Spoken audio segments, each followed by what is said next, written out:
Le cinéma est un art, mais c'est avant tout une œuvre collective. Et si nous mettons souvent en avant les acteurs ou les réalisateurs, on oublie néanmoins tous les métiers de l'ombre qui sont nécessaires pour fabriquer un film. Enfin ça, c'était avant. Bienvenue dans les métiers cachés du cinéma. Bonjour à toutes et tous et bienvenue dans ce nouvel épisode du podcast des métiers cachés du cinéma où je reçois Nicolas Desmaisons qui est chef monteur. Bonjour Nicolas et merci d'avoir accepté mon invitation. Bonjour. Alors pour commencer, est-ce que tu peux te présenter et nous vulgariser ton métier ? Je suis chef monteur de cinéma depuis 15 ans ou moins maintenant. Je suis sorti de l'école en 2007, donc oui, non, ça doit faire quasiment 20 ans.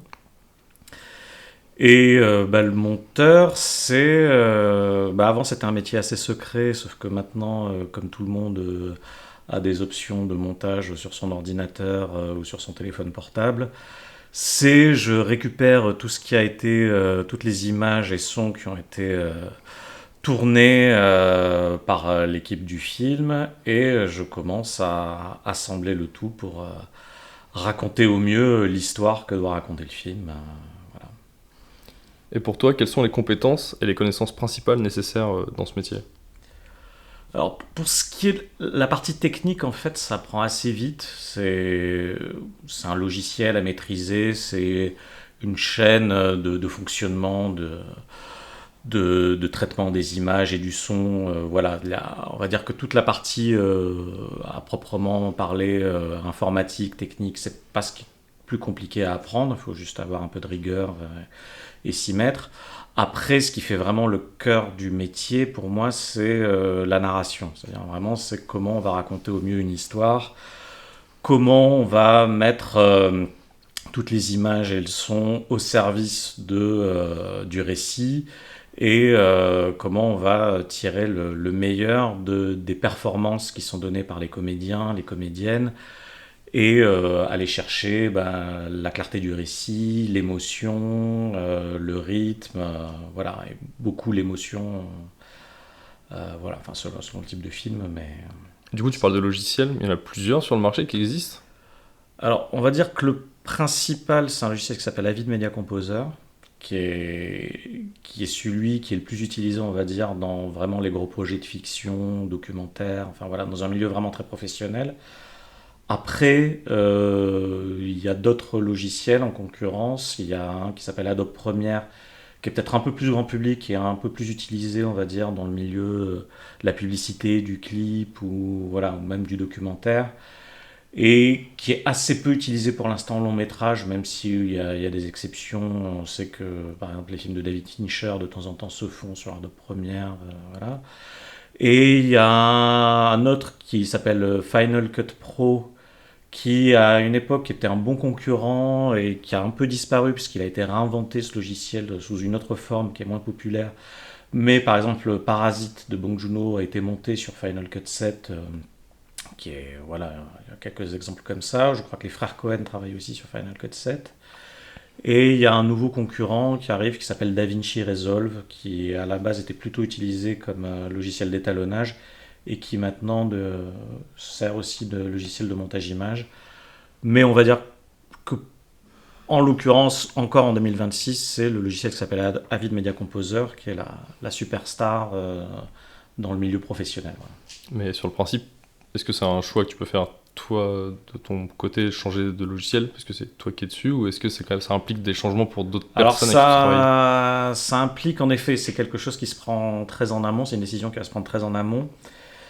Et parce que le traitement des images va être différent, quand on monte, en fait, nous on monte avec ce qui s'appelle des proxys, c'est-à-dire les images qui sont tournées maintenant en numérique, les images ramenées par la caméra, sont très volumineuses. Les images de base, c'est ce qu'on appelle des fichiers RAW, c'est des fichiers qu'un ordinateur va avoir du mal à gérer en termes de volume de données, parce que les ordinateurs vont ramer tout ça. Donc en fait, on travaille avec des compressions, des versions plus légères des images. Et une fois qu'on a monté ça, notre petit montage, en fait, il est transféré au labo qui après va faire ce qui s'appelle la conformation et va reconstituer notre montage, mais avec les fichiers les plus volumineux, tout ça pour avoir la meilleure qualité d'image. Et c'est ça qui partira à l'étalonnage. Donc c'est là on va finaliser le rendu définitif de l'image en haute... comment ça s'appelle ? Haute résolution. En haute résolution, voilà, pardon. Et pareil pour le son, moi je travaille avec du son, mais derrière il y a d'autres étapes, donc le montage son en particulier. Donc eux ils vont récupérer toutes les pistes son. Moi je travaille pas forcément avec toutes les pistes son qui ont été enregistrées sur le tournage, parce qu'il y en a beaucoup, et donc en général on fait une réduction sur 2 pistes. Et voilà, donc tout ceci, ça, quand on travaille en montage image, en fait ça a des conséquences sur la chaîne derrière, la chaîne en amont. Donc en fait, le choix du logiciel, oui, est important parce que c'est pas exactement le même type de fichier qu'on va préparer, ça va pas être forcément le même type de fichier qu'on va sortir derrière. Donc oui, alors en général, Avid Media Composer, c'est un peu la solution de base. Mais si jamais j'avais d'autres envies, travailler sur un film sur Premiere par exemple, il faudrait se mettre d'accord avec le labo, avec l'équipe image du tournage, tout ça, pour bien vérifier que tout ceci va être possible, que ça ne va pas poser des problèmes. Voilà, c'est des décisions de production, mais voilà, quand on travaille, moi je préfère de très loin travailler sur Avid Media Composer. Donc en général, il n'y a pas de problème. C'est une chaîne, tout le monde sait comment ça fonctionne. Voilà, c'est une chaîne qui a fait ses preuves, quoi. Pour revenir un petit peu dans le passé, est-ce que tu peux nous dire ce qui t'a poussé vers le cinéma et plus particulièrement vers ce métier ?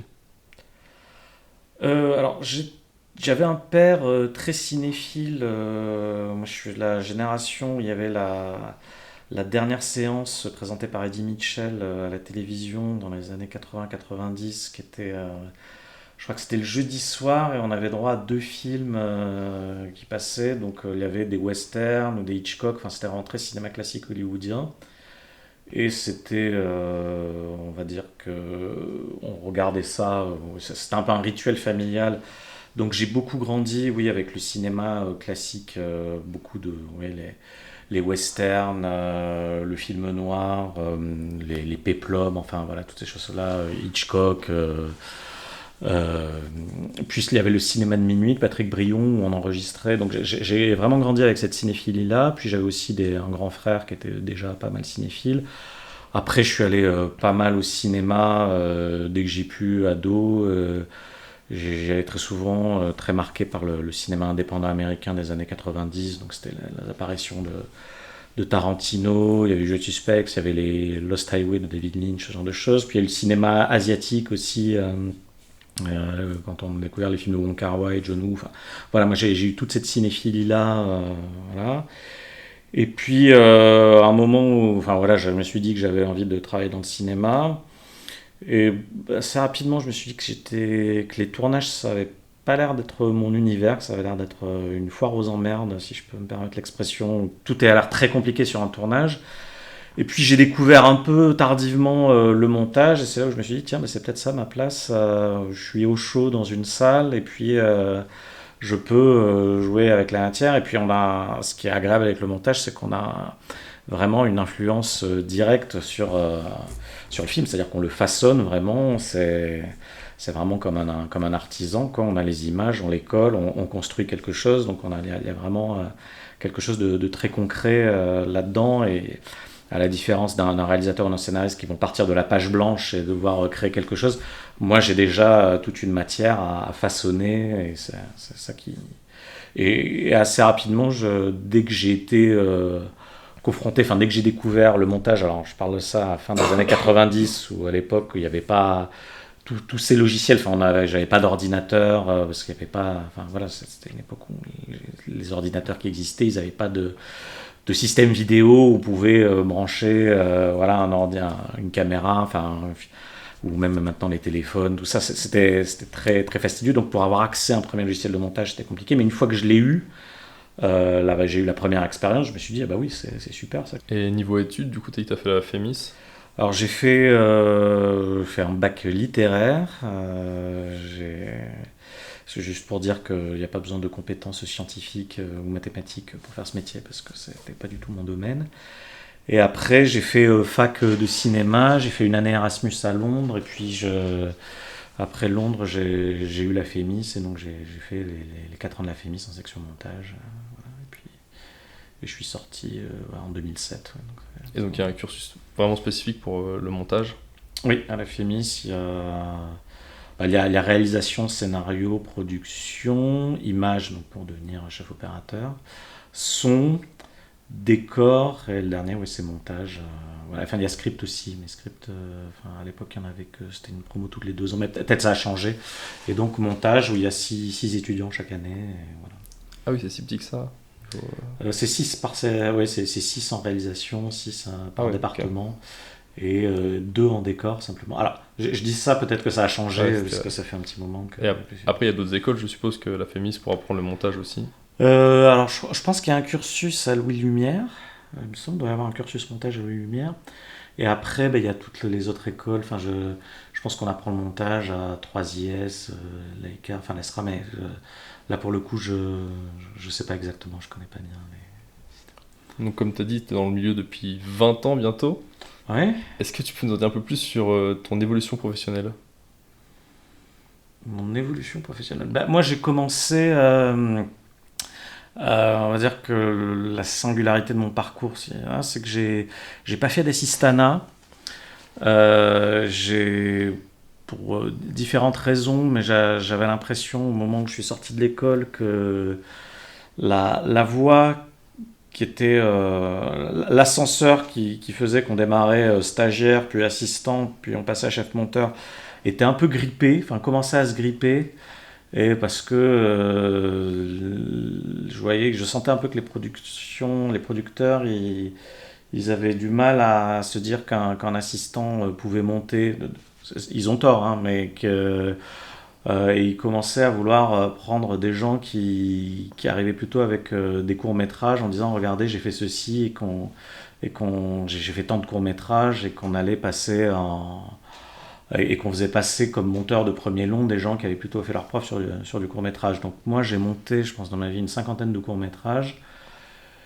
Et de là, j'ai fait des courts-métrages qui ont gagné des prix. J'ai eu la chance de monter un grand prix à Clermont, un film qui a eu le César du meilleur film d'animation, enfin le meilleur court-métrage d'animation. Enfin voilà, j'ai monté énormément de courts-métrages.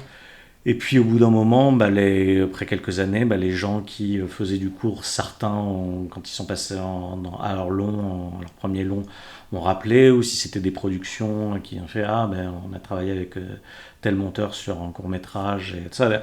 Et donc moi j'ai grandi comme ça, ou pendant je sais pas, je saurais pas dire combien de temps, j'ai monté beaucoup de courts métrages jusqu'à ce que maintenant je monte quasiment exclusivement du long métrage et de temps en temps un court quand on me le propose déjà et quand ça peut se rentrer dans l'emploi du temps entre de longs métrages, tout ça, ou par fidélité à certains réalisateurs avec qui j'ai travaillé et qui continuent de temps en temps à faire un cours.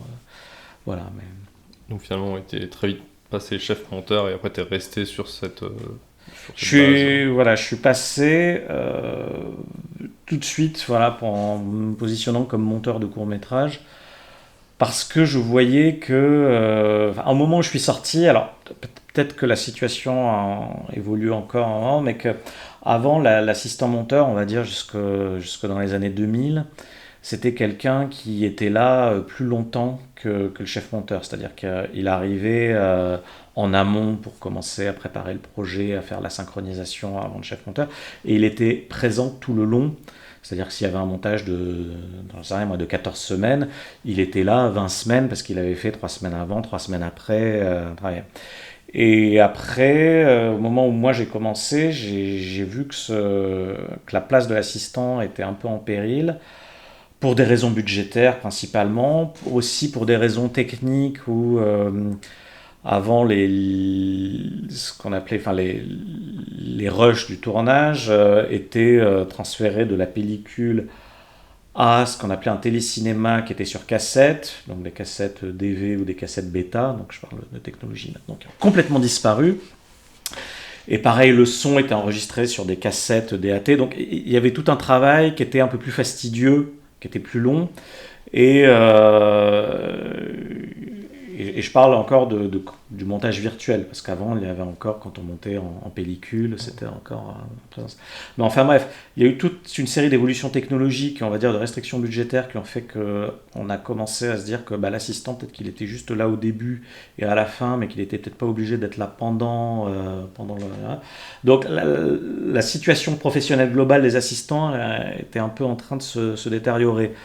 Et donc c'est là où je me suis dit, et résultat, du fait qu'elle se détériore, se couper aussi l'ascenseur qui était je suis assistant pendant tant de films et après je passe chef monteur parce que c'est la voie naturelle. Je sentais que ça se grippait un petit peu. Et donc, voilà, moi je me suis positionné comme chef monteur tout de suite, mais de court-métrage, parce qu'évidemment, je n'avais pas la prétention de démarrer tout de suite comme monteur de long. Mais de toute façon, je pense qu'on ne me l'aurait pas proposé, à part pour des choses. Enfin, si on me l'a proposé pour un film algérien, comme ça, parce qu'ils cherchaient des jeunes, voilà, ils n'avaient pas forcément le budget pour engager un monteur très expérimenté, voilà, des choses comme ça. Et alors après, maintenant. J'ai l'impression que sur certains films, la situation des assistants s'améliore grâce aux plateformes, paradoxalement, parce que les plateformes vont avoir tellement de demandes de sorties, de visionnage des rushs, que par les plateformes, les assistants ont un peu plus de travail maintenant. Mais globalement, je pense que la situation des assistants monteurs est moins luxueuse qu'elle ne l'était il y a quelques années. Voilà. Parce qu'aujourd'hui, dans tous les longs métrages, tu as forcément des assistants ou assistantes avec toi. Alors, la situation qui change aussi, c'est que maintenant, on va dire qu'une grande partie du travail de l'assistanat a été facilitée par les évolutions techniques. C'est-à-dire que c'est une chose toute bête, mais avant, quand les rushs ils étaient collés les uns à la suite des autres sur une cassette, donc après en fait il fallait numériser toute la cassette, mais dire alors le premier plan va de là à là, puis le deuxième plan va de là, enfin la première prise va de là à là, ça. Donc c'était c'était de manière, il y avait plein d'opérations à faire qui maintenant ne se font plus parce qu'on récupère les fichiers sous carte, ils sont déjà séparés. Avant on synchronisait au clap, alors on fait toujours des claps, mais maintenant il y a des technologies qui permettent de rentrer le même timecode à la fois sur l'enregistreur son et sur la caméra, ce qui fait que en fait on synchronise par le timecode directement, donc ça peut se faire de manière automatique. Donc, ça ne veut pas dire qu'il n'y a pas plein d'étapes derrière, mais en gros la technologie a fait que ça a facilité tout ce processus. Et maintenant, les laboratoires peuvent rentrer en concurrence avec les assistants monteurs pour dire tout le travail que ferait normalement un assistant monteur, nous, le laboratoire, on peut vous procurer la prestation et dans une négociation globale du tarif qui va être la location de la salle de montage, le stockage des rushs, l'étalonnage, le son s'ils font aussi, si le laboratoire dispose de salles de montage son, de mixage, tout ça. Après, ça ne veut pas dire que l'assistant monteur est cantonné à un rôle purement technique. En fait, il a un rôle aussi de plein de travail dans l'aide au montage, dans la préparation de la timeline, dans le dérush, dans la mémoire du film aussi. C'est un travail qui est très précieux, mais qui, et maintenant, s'il y a des difficultés budgétaires sur un film, au niveau de la post-production, en tout cas, ça va être les assistants, ça va être l'une des choses qui... Donc après, il faut négocier avec les productions pour essayer de défendre au maximum la place de l'assistant, mais c'est pas évident du tout. Alors après, sur les plus gros films, la question ne se pose pas, mais sur des films, on va dire, à budget, ce qu'on appelle petit budget, mais maintenant, le cinéma, de toute façon, a des budgets moindres, tout ça, donc sur des films qu'on peut dire même à moyen budget, c'est toujours un peu délicat, ces questions-là. Et c'est toujours un seul ou une seule assistante, tu n'as jamais plusieurs? Si, plus le film est gros, plus il y avoir si c'est des séries, il peut y en avoir plusieurs. Après, il peut y avoir des personnes qui succèdent en fonction des plannings, tout ça. Mais okay. Et est-ce que tu trouves que ton métier il a changé entre tes débuts et maintenant? Beaucoup la technologie, je suppose, en effet. La technologie, oui, déjà, il y a eu moi j'ai vécu la transition entre les films tournés en pellicule et les films tournés en numérique, déjà. J'ai même eu la chance, je pense que je suis la toute dernière génération par exemple à la Fémis à avoir pu monter vraiment en pellicule sur des bancs de montage en pellicule. Voilà, donc ça. Voilà. Mais là, alors il y a quelques. Maintenant, on revient de temps en temps. Il y a des gens qui arrivent à se battre encore pour tourner en pellicule. Bon, on parle beaucoup de Nolan qui se bat là-dessus. Je crois que Marty Suprême, là, qui sort ce mois-ci, a été tourné en pellicule aussi. Donc tout ça, mais c'est un choix de riche. Voilà. Mais moi, j'ai vu oui, la transition qui était enfin, au début des années 2010, où il m'est arrivé 2 fois de faire un film qui était le dernier film dans le laboratoire qui fermait juste après nous. Et ça, je l'ai vécu 2 fois, dont une fois un film chilien, où c'était le dernier laboratoire chilien qui gérait la pellicule. Et le film était monté en France, tourné au Chili, mais monté en France. Et en France, on s'est rendu compte qu'il y avait un petit problème à des endroits, on appelle le laboratoire, et on a dit, ah ben non, on n'a plus rien, là, c'est fini, là, vous vous débrouillez avec ce qu'il y a. Et je l'ai vécu aussi en France, on était les derniers... il me disait, vous êtes le dernier film, et c'est fini. Et il y a toute une série de laboratoires qui étaient pourtant des structures immenses, qui se sont fait concurrencer avec des petits labos qui arrivaient en centre-ville. Déjà, c'était... Parce qu'avant, on va dire, il y avait des grands labos, mais c'était des espaces tellement énormes qu'ils étaient en banlieue.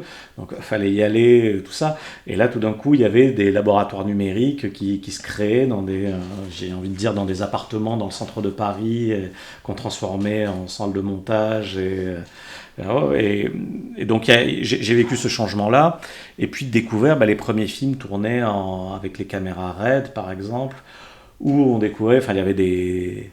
Alors maintenant, les caméras RED, Alexa, elles ont fait des progrès immenses, mais là, on découvrait les nouvelles images, et on voyait les défauts qu'elles pouvaient avoir au début, des rendus différents, tout ça. Donc il y avait aussi des choses de prix, par exemple... à l'époque, quand on montait en pellicule, il y avait ce qui s'appelait le montage négatif derrière. C'est-à-dire que nous, on faisait un montage, et en fait, on rentrait dans le projet de montage, on rentrait ce qu'on appelait les flex, qui était en fait un petit code qui était sur le côté de la pellicule.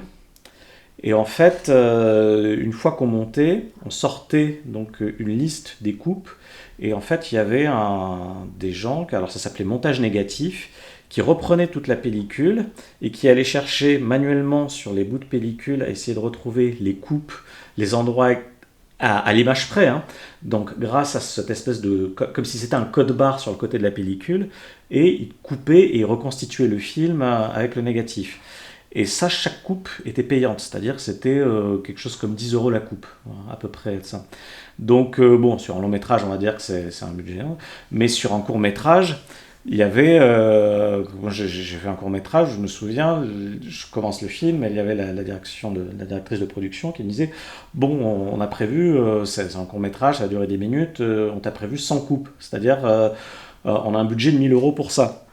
Sauf que c'est un film où je crois que j'avais fait 196 coupes, je me souviens de cette histoire à peu près. Donc tout d'un coup, il y avait un dépassement de 960 €, ce qui à l'échelle d'un court-métrage était énorme. Et on te dit, non mais attends, là, t'as trop coupé, là, c'est pas possible, tu peux pas remonter pour qu'il y ait moins de coupes. Et alors là, non, là, le film, il est bien comme ça, désolé, c'est un film qui appelle un peu de montage, cut, tout ça, parce qu'il y avait des scènes un peu complexes, voilà. Après... là, évidemment, ce qui peut aussi changer, qu'un détail, mais il y avait le film était étalonné, enfin le film vraiment c'était ce qu'il y avait la pellicule, donc il y avait une perche, on la montait pas, c'est sûr qu'on ne pouvait pas monter le plan où il y avait la perche parce qu'il n'y avait pas d'effets spéciaux derrière qui allaient nous constituer ça, parce que sinon c'était très compliqué à fabriquer, enfin c'est-à-dire qu'il fallait... scanner la pellicule, les trucs, enfin c'était des choses, on allait me dire c'est beaucoup trop cher, on le fait pas. En fondu enchaîné, ça coûtait de l'argent, c'est-à-dire que c'était pas simplement, je pouvais faire un fondu enchaîné sur mon logiciel de montage, mais ça coûtait beaucoup d'argent en pellicule à refaire, et on n'avait pas exactement le même rendu, c'est-à-dire qu'entre le rendu qu'on faisait ici et tout ça, moi je me suis retrouvé avec des mauvaises surprises où j'avais un très beau fondu enchaîné, bon timing, et sur mon logiciel de montage, et puis j'arrivais au labo et je regardais ce qu'ils avaient fait, et puis je me disais mais c'est pas du tout mon fondu enchaîné, et en fait on n'arrivait pas à retrouver exactement la même chose en pellicule. Et on avait beaucoup, si on voulait zoomer dans une image, tout ceci c'était de l'argent, tout ça. Maintenant, on a des films en virtuel, enfin avec une image numérique, où s'il y a une perche, eh ben, on va pouvoir l'effacer numériquement. On peut zoomer dans l'image, on peut faire un split screen sans que ça nous coûte une fortune. Un fondu enchaîné, c'est gratuit. Il y a plus de possibilités. On peut voilà, recadrer. On est limité par la résolution, des choses comme ça. Mais on a, on va dire, plus de solutions. Pareil aussi sur les pistes qu'on peut utiliser, par exemple en montage son. Ou enfin en montage son, je veux dire sur mon logiciel, tout ça. Enfin, j'ai des pistes son, je peux rajouter des choses, ça. Alors qu'avant j'avais beaucoup moins de pistes, donc là maintenant je peux mettre plus d'éléments. Et aussi un truc tout bête, mais là maintenant on a tous des sonothèques récupérées, de sonothèques, par exemple des sonothèques américaines qu'on peut télécharger, ou des trucs, beaucoup de gens ils utilisent Freesound comme ça sur des sites internet. Donc on a besoin d'un son de porte, ou on a besoin d'un son de ventilateur, tout ça, on peut aller chercher ça. À l'époque, t'as pas le son, t'as pas le son, quoi. Tu pouvais pas aller le chercher, il n'y avait pas YouTube pour télécharger des trucs comme ça. Donc, soit il fallait essayer de demander à quelqu'un, vous avez pas ça dans votre stock, un son de ventilateur, tout ça. Si ça n'avait pas été fait sur le tournage, on montait pas ce son. Ou alors il y avait des sonothèques professionnelles qui vendaient les sons. C'est-à-dire on faisait venir des sonothèques qui avaient des banques de sons merveilleuses, mais c'était des sons, pareil, c'était 10 euros le son, tu le veux, enfin voilà. Donc là maintenant, on a toutes ces choses-là, et puis avant on avait aussi des images qui étaient de moins bonne qualité, puisque c'était des images SD qui venaient de la pellicule, donc on savait que ça allait être bien, mais on montait vraiment... Ce qu'on montrait aux gens, c'était beaucoup plus brut.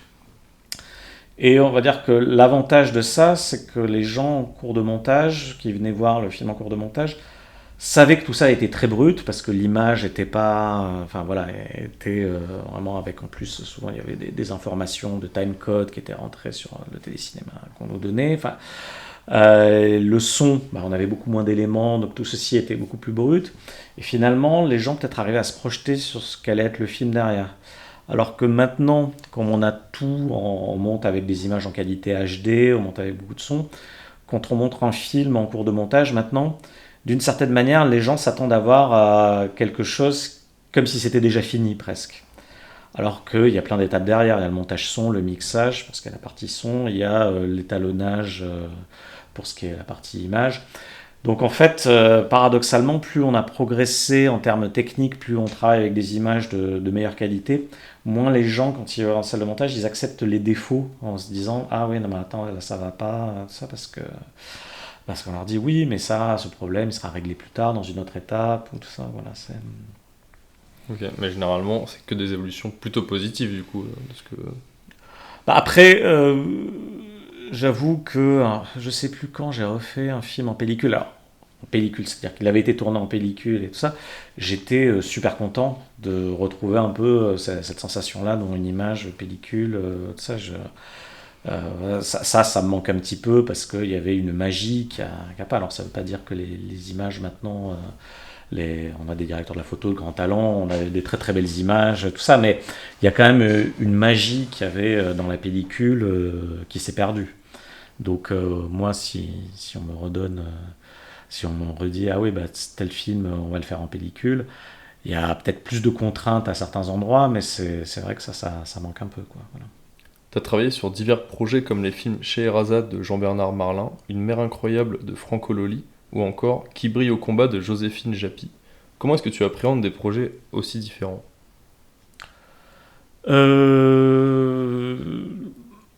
Déjà, je pars du principe que je sais pas. C'est-à-dire que quand j'arrive avec aucune certitude quand j'arrive dans la salle de montage le premier jour. Alors après, ça dépend. Jean-Bernard, c'était un réalisateur, j'avais déjà travaillé avec lui sur un court-métrage. Franco, on se connaissait depuis le réalisateur d'une mer incroyable, on se connaissait depuis la Fémis, on avait un peu grandi ensemble, ça. Joséphine, j'avais jamais travaillé avec elle avant. Et puis, chaque relation avec un réalisateur est un peu différente, enfin, est complètement différente, et tant mieux. Certaines personnes vont vouloir être tout le temps là à mes côtés, D'autres vont vouloir que je travaille seul et que j'avance de mon côté sur une première version. Certains vont vouloir que je travaille, là comme le film que je monte en ce moment, je le monte pendant le tournage et j'ai le réalisateur au téléphone tous les jours pour parler de ce qu'il a tourné, de ce qui manque, de ce qu'il va falloir retourner. Mais quand je commence un projet, en fait, je sais pas du tout à quoi va ressembler le film, à quoi va ressembler le montage, puisque on peut avoir des intuitions, des idées, mais souvent, en fait, dès qu'on commence à monter, le film, il est plus fort que nous. C'est-à-dire qu'on peut arriver avec toutes les meilleures idées du monde, dans tout ça. Au bout d'un moment, le film, il prend sa propre logique, sa propre force, et en fait, il faut trouver ça, il faut accompagner ce qu'il y a dans les images et ce qui est bien. Et il faut pas se dire ah ben non, il faut raconter l'histoire comme ça et puis on va la raconter de telle manière et je vais faire rentrer ce qui a été tourné de manière à ce que hop, il faut que ce soit là. Tout d'un coup, il va y avoir une scène que moi je trouvais très très importante dans le scénario. Je me suis dit de ça et puis finalement je me rends compte qu'elle n'est pas si importante que ça ou qu'elle est là et que un autre moment qui me semblait plus anodin prend une force. Donc, il faut vraiment bien regarder les images, bien se familiariser avec ce qu'on a. Et moi, je fonctionne beaucoup au coup de cœur, à quelque chose de très empirique par rapport à la matière, tout ça. Et voilà, c'est qu'est-ce qui tout d'un coup m'a touché, est-ce que c'est un regard, est-ce que c'est voilà, est-ce que des scènes typiquement là, il y a une scène qui se passe dans le film que je fais dans une chambre d'hôpital et il y a un personnage qui est à côté de qui est à la porte de la chambre d'hôpital et qui observe la situation.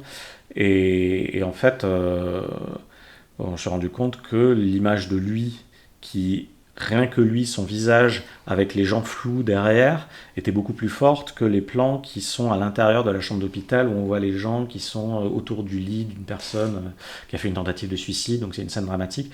Et en fait, il se passe beaucoup plus d'émotions sur le visage de la personne qui observe la scène mais qui n'est pas tout à fait dans la chambre que dans la chambre.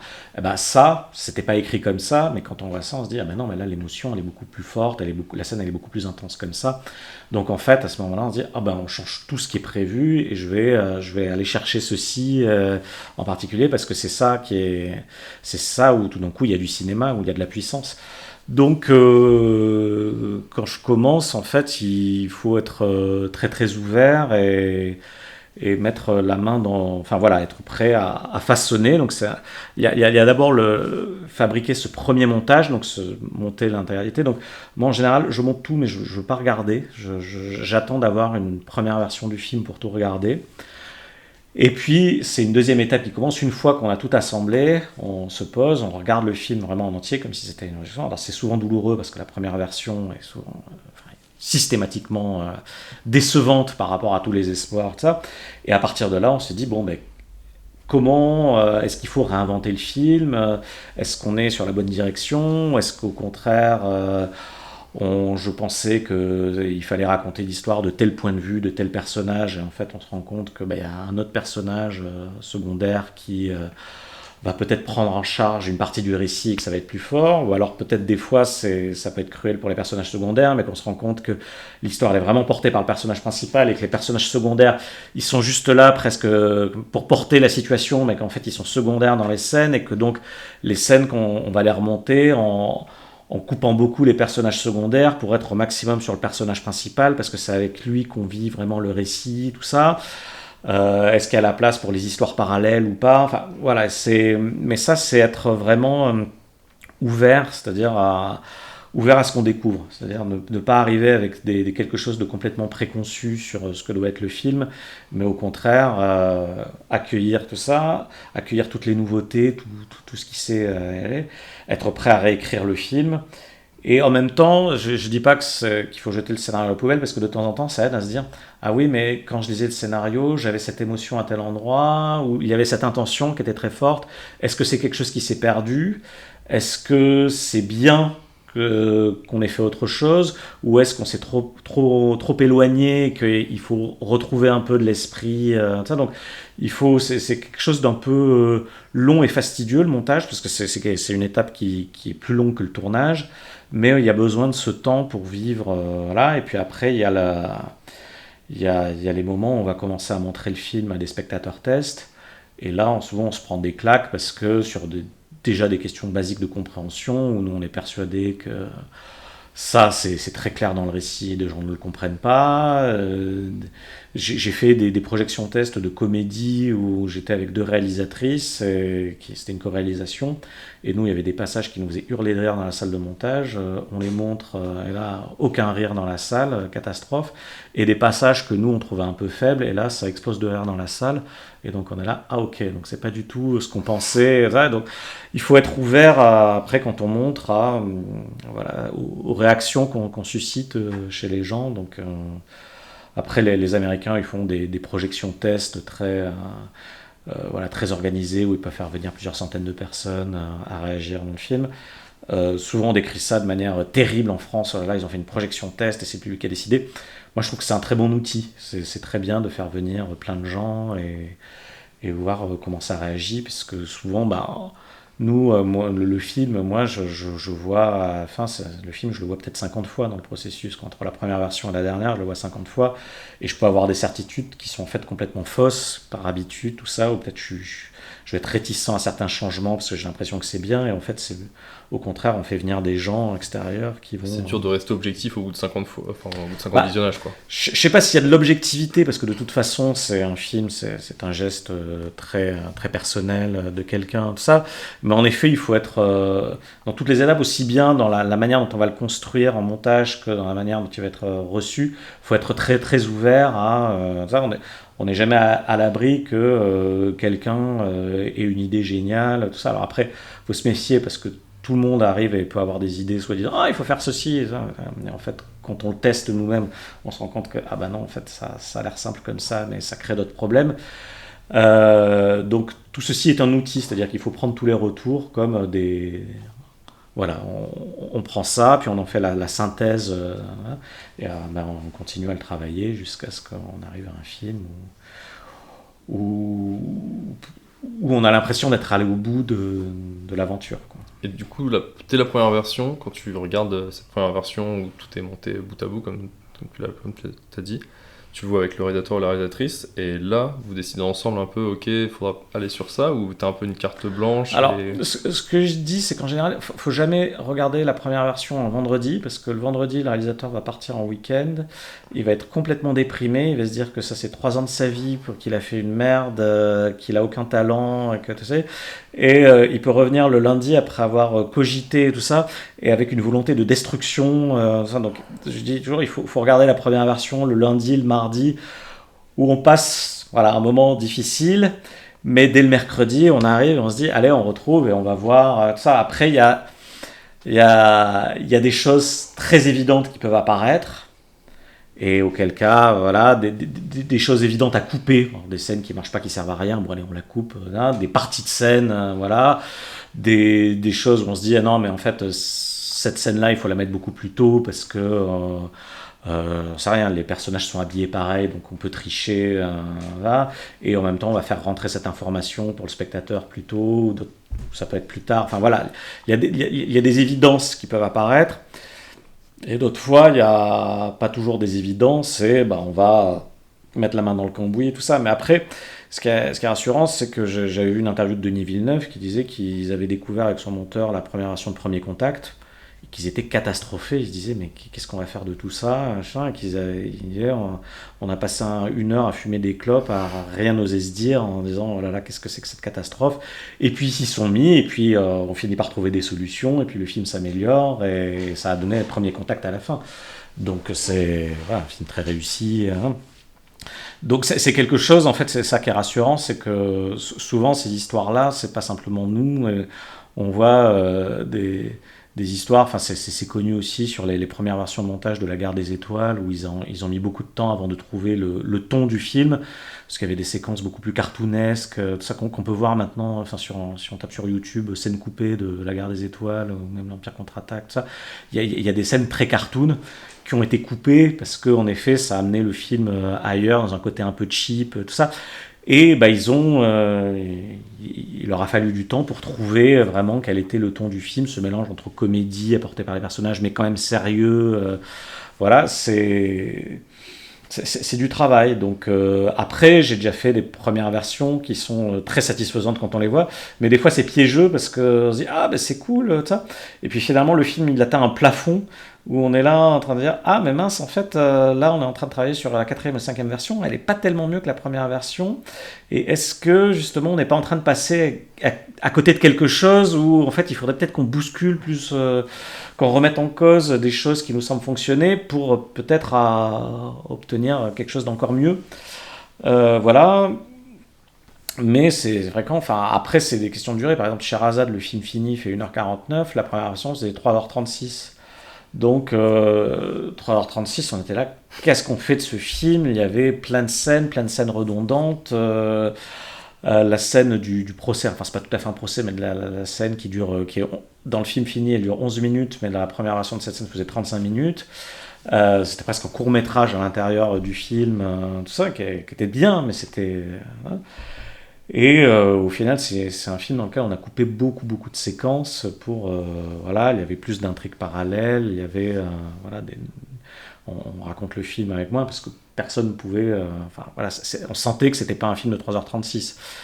Voilà, et donc souvent les premières versions sont beaucoup plus longues et puis on va à l'os de manière à ce que le film soit... voilà, nous captive, qu'il n'y ait pas de baisse de rythme. Après, ça ne veut pas dire que le rythme doit être rapide. Enfin, je fais des films avec des rythmes lents. Moi, j'adore le cinéma d'Amaguchi, très lent, tout ça, enfin voilà, c'est trouver le rythme adéquat, mais c'est... Et comment ça se passe enfin, à quel point tu es autonome et tu as carte blanche? Parce que, comme tu as dit, soit réalisateurs, réalisatrices viennent souvent ici et bossent avec toi, soit des fois ils te laissent bosser solo. Du coup, c'est toi qui fais des propositions? Tu t'envoies alors, différentes soit versions? oui, je fais des propositions, mais souvent, en fait, les réalisateurs, le monteur est un partenaire créatif, c'est-à-dire qu'ils peuvent avoir une idée précise de la scène telle qu'ils veulent la monter, mais souvent, ils sont contents de voir d'autres propositions, d'autres choses. Donc derrière, on peut faire des changements, on peut tout ça, mais l'idée c'est que c'est un travail qu'on fait ensemble et c'est pas simplement ah tiens prends ce plan là de là à là et monte-le de telle manière puis après tu prends ce plan là, parce que je pense que dans ce cas-là ils montent eux-mêmes. Il y a des réalisateurs qui montent eux-mêmes, il y a Sean Baker qui monte lui-même, les frères Cohen, alors je sais pas si c'est tous leurs films mais ils prenaient un pseudonyme mais ils montaient eux-mêmes. Je crois que Kitano montait lui-même aussi. Mais si tu vas chercher un monteur, tout ça, c'est que tu as envie d'un partenariat créatif. Est-ce qu'on te propose des choses? Est-ce que, voilà. Et puis, il y a quelque chose aussi de fastidieux dans le montage. Donc, ce travail-là, si quelqu'un peut le faire avec nous, c'est... Mais de temps en temps, je sais que, moi, j'ai pas de problème à ce que le réalisateur, s'il veut mettre à un moment prendre l'ordinateur et commencer à assembler des choses aussi pour des fois ils ont besoin de ça pour tout ça. Alors pas tant que ça en fait, dans mon parcours personnel, mais je vois pas d'inconvénient. Des fois ils ont envie de tester des choses eux-mêmes et de voir tout ça. Mais aussi ce qui peut être compliqué, c'est que moi, en tout cas quand je travaille, je peux tout d'un coup me rendre compte assez rapidement que quelque chose tel qu'il a été prévu ne va pas fonctionner, et le réalisateur il a peut-être besoin de l'éprouver que tel qu'il l'avait pensé ça ne va pas fonctionner de la manière optimum, mais qu'en fait ça va fonctionner très très bien d'une manière un peu différente. Et tu parlais tout à l'heure de la durée des films. Comment ça se passe au début? Est-ce que vous vous mettez un peu d'accord sur une fourchette de durée, ou est-ce que c'est au fur et à mesure, pardon? Je sais pas. La réponse un peu hypocrite serait de dire on fait ce qu'on veut, il n'y a pas de durée, tout ça, mais globalement, il y a toujours, quand on va montrer, c'est très très rare les gens qui vont dire oh le film est trop court, hein, tout ça. À part ça va arriver si on a un film d'1h10, 1h15 et qu'on est là, ah ouais là les gens, oui il faudrait que quand même les gens ils voient quand ils vont aller payer leur place, s'ils voient que le film d'1h15, alors je sais pas, Quentin Dupieux il s'en sort très bien là-dessus, mais on va nous dire non, alors en fait un générique très très long de manière à arriver au moins à 1h20, tout ça. Donc, mais si on arrive, le film fait 2h10, ça va un peu tiquer. Alors ça dépend de la notoriété. Est-ce que c'est un premier film, un deuxième film, est-ce que ça, mais Globalement, on va nous dire ah oui, mais on peut avoir une séance supplémentaire par jour, c'est le film un peu plus court, tout ça.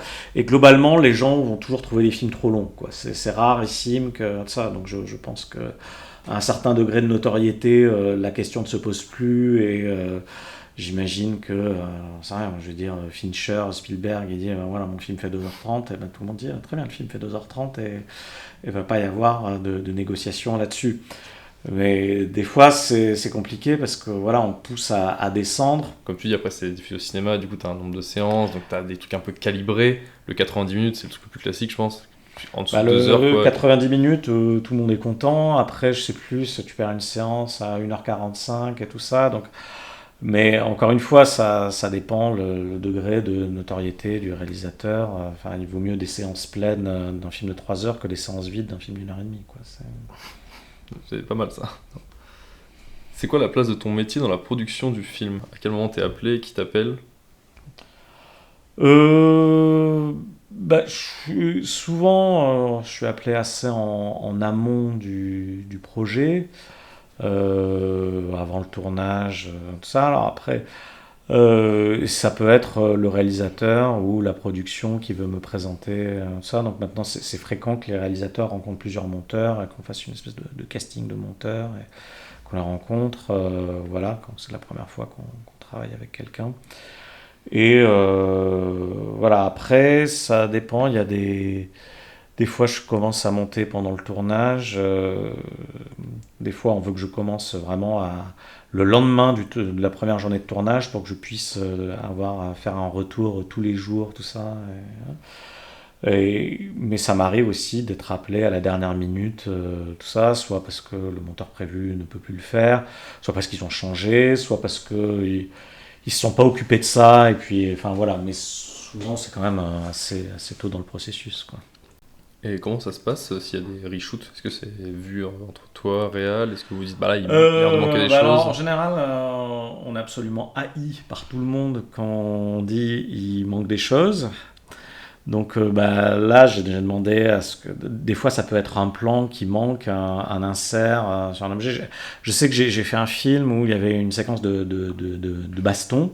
Et dans la baston, il y avait notre personnage qui faisait tomber son pistolet. Et tel que ça avait été filmé, on le voyait pas. Sauf que ça avait une influence, une importance majeure parce que quelqu'un d'autre ramassait ce pistolet et tout ça. Et si on voyait pas que le pistolet était perdu, tout ça, c'était... Sauf que quand j'appelle, le temps, il y a toujours un délai entre le moment où moi je vais découvrir les images parce qu'ils les ont tournées, là, le temps là, donc il peut y avoir un délai de 3-4 jours. Là.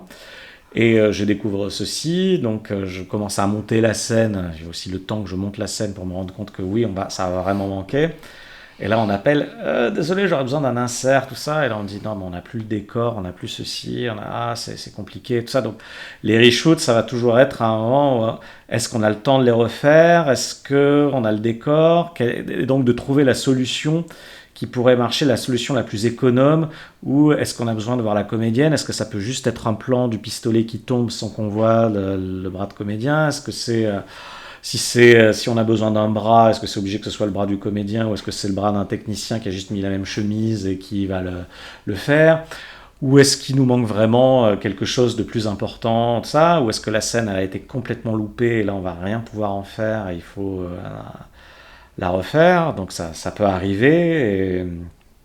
Mais dans ce cas-là, enfin, en général...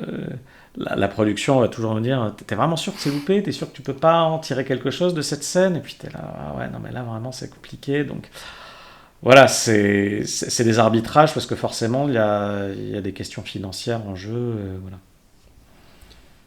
Est-ce que tu peux nous dire comment se passe une journée type pour toi? Je dépose mes enfants à l'école et à la crèche, et après quand j'arrive j'arrive, j'allume mon ordinateur et puis soit là en fait j'ai pas encore monté toutes les séquences qui sont en tournage, donc j'ai d'abord ce long marathon qui est de monter toutes les séquences et d'assembler voilà le film. Donc j'ai tout ceci et donc ça c'est une première étape, voilà, où je monte toutes les séquences, je vais les coller et tout ça. Et une fois qu'il y a la V1, ça va être des journées très différentes, où là, ça peut être des journées où finalement on peut passer des heures et des heures à discuter, à tenter des petites choses sur la maquette, mais sans forcément faire énormément de choses sur la timeline. C'est-à-dire que souvent, on a des tableaux dans les salles de montage où on a des... Alors là, pas encore dans cette salle parce qu'on ne l'a pas faite, parce que toutes les scènes n'ont pas été tournées, mais on a des petits photogrammes qui représentent chaque séquence et on est là à essayer de trouver la structure du film en disant « Ah, mais en fait, là, non. » Alors, il y a des films qui permettent vraiment ces changements de structure. Ah, ben on va complètement réinventer pour raconter l'histoire différemment. Et ça crée forcément des problèmes. Ça peut être des problèmes de passage de jour à nuit, des problèmes de vêtements, des problèmes de telle information que le personnage a déjà alors qu'il n'est pas censé l'avoir, tout ça. Et tout ceci régler les problèmes. Donc, en fait, on va vraiment travailler là-dessus. Et après, quand on fait les changements dans les séquences, des fois, c'est passer 1 heure à, j'en sais rien, couper le début d'une séquence, et à la déplacer, et ça va tout changer. Mais en fait, c'est un travail qui est très différent. C'est un travail beaucoup plus de réflexion, tout ça. Où des fois, ça va être vraiment un pur travail. Il faut remonter, repenser la séquence, et donc on va remettre ses mains dans le cambouis, aller chercher d'autres prises. Aller monter la séquence complètement différemment en utilisant les gros plans au lieu des plans larges. Je schématise tout ça, mais c'est vraiment un grand travail de réflexion, de prise de tête des choses qui doivent infuser, des idées qui jaillissent. Quelle a été la chose la plus challengeante que tu aies vécue sur un projet ? Challengeante, sur un projet, on va dire, où à la fin le résultat est bien, c'est qu'un montage de Sherazade, c'était compliqué parce que c'était que des acteurs non professionnels dans un tournage un peu chaotique parce que c'était dans les quartiers à Marseille, que c'était toute une bande de jeunes qui découvraient un peu les scènes au jour le jour parce que c'est pas des jeunes qui ont fait lire le scénario puis qui arrivaient avec les dialogues par cœur, tout ça. Donc ça, au final, c'était un film à trouver de manière, qui était un film assez complexe à fabriquer, à trouver. Et à la fin, le résultat a suivi et le film a été bien remarqué. Il a gagné des Césars et tout ça. Donc voilà, c'était challengeant pour une histoire qui s'est bien terminée après. Quel est le ou les meilleurs moments que tu as vécu grâce à ce travail ? Après, ce qui est bien, et ça, c'est que en montage, on peut passer 3 mois en duo avec un réalisateur, tout ça. Donc il y a une grande complicité qui s'installe, on rigole. Bon, il peut y avoir des moments tendus parce que des fois c'est compliqué quand on trouve pas le film, tout ça. Mais il y a une vraie relation humaine qui se crée et c'est des moments où on finit par se parler tous les jours. Enfin, on se voit tous les jours, mais même en sortant de la salle de montage, on voit des messages. Enfin, tu vois, et puis bon, après, il y a ce moment, ça se termine, je passe à un autre projet, tout ça. Donc des fois, on a l'impression d'être des amis proches presque, et puis finalement on s'oublie parce que chacun repart dans sa vie. C'est une relation très intense. Très intense et très fusionnelle pendant un moment, et puis après on est content de se retrouver quand on a le plaisir de refaire des films ensemble. Et ça fait partie des joies. Et en général, il y a combien de montages à peu près pour arriver au film final ? Tu disais 50, tu voyais à peu près une cinquantaine de fois le film ? Alors, ça ne veut pas dire qu'il y a 50 versions, mais entre ça dépend les films, mais c'est souvent au moins 20 fois que je regarde le film une première fois. Après, j'essaie de ne pas le regarder trop de fois non plus, parce que si on regarde le film tous les jours, au bout d'un moment, on n'en peut plus. Mais c'est sûr que, passé un moment, j'essaie de voir le film une fois par semaine, au moins, et regarde entier pour voir les évolutions. Puis après, le film, on va être amené à le revoir en public, et ça change tout. La perception quand on est en voir en public, ça change tout. Puis le revoir dans les étapes suivantes, parce qu'on va m'inviter à voir le montage son, et là je vais dire est-ce que je peux faire des retours sur le montage son, tout ça, je peux le revoir en étalonnage, puis on va vérifier la copie finale du film, donc je le revois encore à ce moment-là. Et dernière question, quel autre métier du cinéma penses-tu n'est pas assez mis en avant et qui pourrait faire l'objet d'un prochain épisode ? Alors là, sur le film que je fais, je trouve que le premier assistant caméra qui me fait le point, parce que c'est un film sur lequel le réalisateur cadre lui-même à l'épaule, donc c'est Ça veut dire que très, très facilement, on pourrait avoir un film complètement flou, des images complètement floues, parce que c'est, voilà, avec beaucoup d'impro au cadre, quelqu'un qui va capter des choses, tout ça.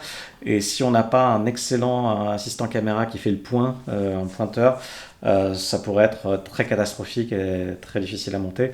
Et là, sur le film que je fais, le gars est un génie. Après, il y a l'étalonneur, le mixeur. Voilà, donc le mixeur, c'est quand même quelqu'un qui a une influence majeure sur la perception d'un film. En fait, ça a l'air de rien. Le son, mais en fait, ça change énormément de choses. Merci beaucoup Nicolas. Avec plaisir. Merci beaucoup d'avoir écouté cet épisode des métiers cachés du cinéma. S'il vous a plu, n'hésitez pas à vous abonner, mettre une note et un avis sur votre plateforme d'écoute préférée, et je vous donne rendez-vous prochainement pour un nouvel épisode.